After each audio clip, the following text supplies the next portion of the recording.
Welcome back to Southwest Yard and Garden. I'm Curtis Smith. Today we're at Roland's Nursery in Albuquerque at the Tropical Plant Greenhouse looking at all the tropical plants, and we're visiting with Rick Hobson.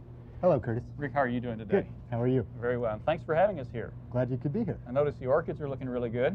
They're spectacular, aren't they? Just amazing flowers. Nice plants to have, and a very elegant type flower to have. Absolutely. Yeah. Well, this is a beautiful Dendrobium orchid here, very graceful with this long spray. Do you have a lot of people buying these? You know, that has become probably one of the more popular ones. As we were talking about earlier, they're growing these in Florida. Just every other greenhouse is growing orchids. And Dendrobium and Phalaenopsis seem to be the two that everybody is growing. These are pretty easy to grow at home. Yeah, and maybe that's why they're growing them. In fact, it would make the most sense that Dendrobiums and Phalaenopsis would be something good starter orchids for people. Yes.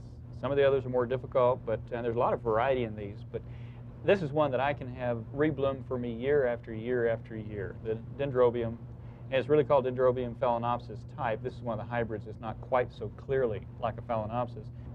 And this is another Dendrobium, a little bit broader petals and sepals on it, but still very pretty, very graceful looking, and again, an easy one to grow. Yeah, these are very popular because of their ease of growth.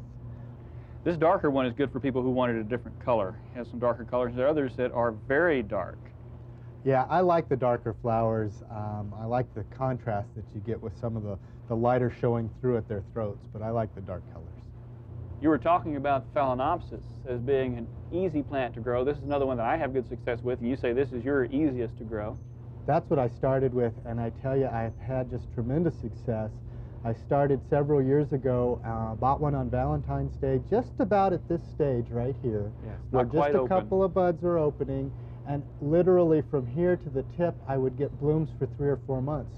And then they rebloom again every year from about Valentine's Day to Mother's Day. You get 3 or 4 months worth of blossom out of them. It's a good one. This is one that will just grow and grow. It doesn't need extremely bright light, needs some sunlight, Right. but it does well in a fairly dark environment. It needs some humidity, but you can do things, put other houseplants around it to raise the humidity in the area, so it grows well. Rick, you've got a lot of other orchids here as well. I see a beautiful Oncidium. Absolutely. This yellow one that we're showing on camera, isn't that just a sight? I like these because many of these are native to Mexico, the Caribbean, Central America, and some of these are fairly well adapted to dry air, dry atmospheres, which New Mexico has plenty of. Absolutely. Now, we'll have to increase the humidity around these plants some, but these are a little bit easier to grow regards to humidity than some of the others. And I have one of these that blooms every year as well. This is another Oncidium, and it's one called Oncidium Sherry Baby, which for those who listen to rock and roll will remember that as a song. That's right. But this is also a very nice Oncidium. It's an unusual color. Usually the Oncidiums tend to be in the yellows. This one is into a burgundy type color with the pink lip on it. Very beautiful. But the nice thing is this one has a chocolate and vanilla fragrance. Ah, they smell wonderful. They smell like you could eat them. You know, of all the others, this is perhaps the most unusual of the orchids you've got, the lady slipper. It's one of my favorites. They come in various colors. This one is just striking with its stripes and its throat, and just an incredible orchid. But this is another one like the Phalaenopsis. It does fairly well in relatively low light. It likes a little bit more moisture than most other orchids. Yeah, and can be grown in a house pretty easily. If you can see the soil medium in there, it's a little finer, so it'll hold a little more moisture.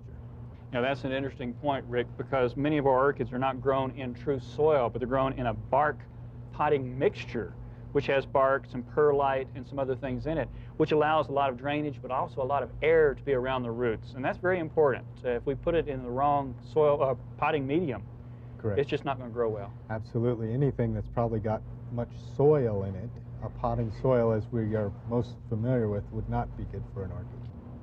Rick, thank you for this tour of the orchids here in the tropical greenhouse.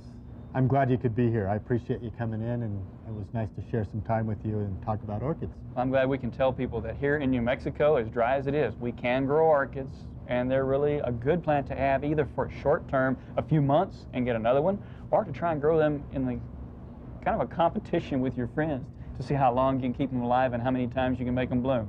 That's correct, and you can do it. They can rebloom. Thank you very much. Thanks again.